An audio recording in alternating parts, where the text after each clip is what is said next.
नांदेड़ वागड़ा शहर महानगर पालिका की आज आम सभा आयोजित की गई। इस बैठक में कुल 19 प्रस्तावों को मंजूरी दिए जाने की जानकारी महापौर कविता मूड़े ने पत्रकारों से बातचीत के दौरान दी। महापौर कविता मूड़े ने कहा कि नांदेड़ शहर के सर्वांगीण विकास के लिए महानगर पालिका पूरी तरह प्रतिबद्ध है।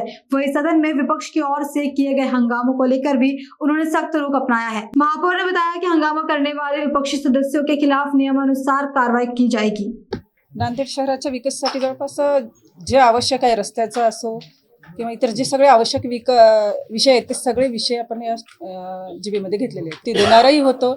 आम्ही ठरलं होतं की आधी आपण विषयपत्रिका घेऊ आणि नंतर चर्चा करू, पण त्यांचं जे आजचं वर्तन होतं आपणही पाहिलेलं आहे की अतिशय अशोभनीय जो सभागृह आहे, सभागृहाचा तो अपमान होता आणि सभागृहामध्ये घोषणाबाजी करणं हे फार चुकीचं वर्तन होतं। वारंवार त्यांना सूचना देऊन सुद्धा त्यांनी कुठलीही गोष्ट ऐकायला तयार नव्हते।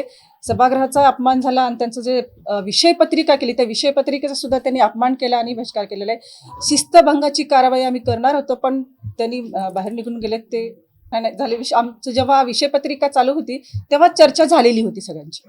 आम्ही सगळ्यांची काला एक हे करून आम्ही सगळ्यांनी ठरवलं होतं, विरोधकांना त्यांनाही बोलवलं होतं की आपण आधी विषयपत्रिका घेऊ आणि नंतर चर्चा करू। काल हो म्हटले त्यांनी, पण आज परत त्यांचं म्हणणं होतं चर्चा आधी घ्यावी, पण आपण विषयपत्रिका झाल्यानंतर निवांत चर्चा घेणारच होतो। चर्चा आधी घ्यायला अडचण काय होती? विषयपत्रिका झाल्याने चर्चा घ्यायला काय अडचण आहे?